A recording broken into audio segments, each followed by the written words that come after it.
Dear friends, I would like to speak to you about Theilhard, Chardin, a great philosopher and a great theologian. And this talk and this book is also dedicated to those who love the world, or those who loved the world. He was born May 1st, 1881 in France. There is a tension between love of God and of world. As Christians, we love God, following evangelical counsels, or we repress ourselves from love of the world. It is even possible to give up both and live a double life. In fact, we become distorted, disgusted, or divided. The result is equally bad and certainly contrary to that which Christianity should rightly produce in us. There is, without possible doubt, a fourth way of the problem. It consists in seeing how, without making the smallest concession to nature, but with a thirst for greater perfection, we can reconcile and provide mutual nourishment for the love of God and the healthy love of the world, a striving towards detachment and striving towards enrichment of our human lives. We can appreciate the central position of Theilhard Chardin, whole idea of Christ, of man love, God love, reaching self-fulfillment only in love. Christianity, he tells us, is nothing more or less than an organism of love within nature. In 1954, he went to France, and while seeing the nature, evoked in him the childhood memories and the scenes. He came back to New York. He was somewhat more tranquil and was preparing to organize a scientific conference on anthropology. On 10th April 1955, Easter Sunday, Theilhard Chardin collapsed to a sudden stroke just as he was about to have tea. He fell to the ground and there was agonizing silence, and opened his eyes and said, "What happened? Where am I?" Then he turned. "This time I feel it's terrible." He did not speak again. He was administered extreme unction. That was Easter Sunday. He was buried on Easter Tuesday in St. Andrew on the Hudson, which is 90 kilometers away from New York.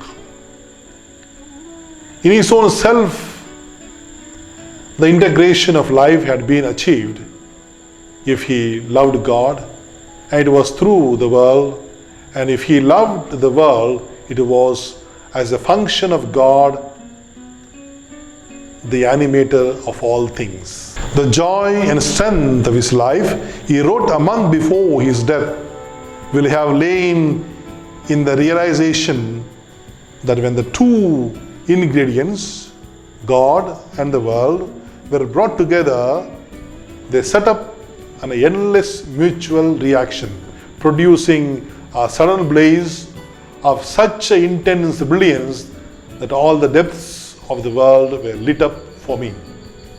For Theilhard Chardin, the lack of confidence in the efficacy of man's vocation was the real sin, or lack of trust in the capacity of man's goodness was real sin.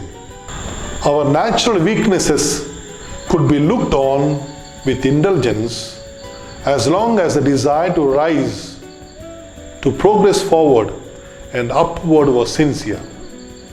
He used to say, "Anything that makes me sink lower, that is the real evil." It was this reasoned optimism, the fruit of his interior life, that gave him strength both when he had to fight and when he obediently gave way. He hoped that one day the world would enroll in service of Christ. There is a sort of tension, but he says, without that life is vanity. He says, we must dare all things. He trusted on the divine providence. We know that is what happened in the life of Job, whose final happiness was greater than his first. This is what happened in the lives of saints, the great people. Some ordeal or even some downfall is seemed bound to dismiss or lay them low forever.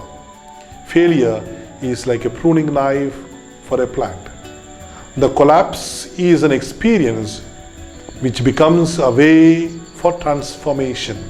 In the presence of St. Augustine and St. Mary Magdalene, no one hesitates to think a happy pain or a happy mistake. Able to say this makes us understand and recount the goodness of God, the care of God for us. At every moment we see diminishment both in us and around us due to premature deaths, stupid accidents, weaknesses affecting the highest reach of our being. It is a diminishment, but the most effective way and the way which most surely makes us holy. On Easter Sunday, he wrote a mystical poem, Mass upon the Altar of the World. One line from it. You, the first and the last, the living, the dead, the reborn, shows his idea of God and world. He accepts renunciation and detachment, but one who has to go through the process of renunciation. Self-denial of the ascetic and the renunciation of the suffering is positive effort on the part of the individual for him to have consciousness of spiritual growth. Looked at from an angle of detachment and attachment can be harmonized and so complemented one another. Prayer. Lord, since with every instinct of my being and through all the changing fortunes of my life, it is you whom I have ever sought, you whom I have set at the heart of the universal matter. It will be in a resplendence which shines through all the things and in which all things are ablaze, that I shall have the felicity of praising and glorifying you.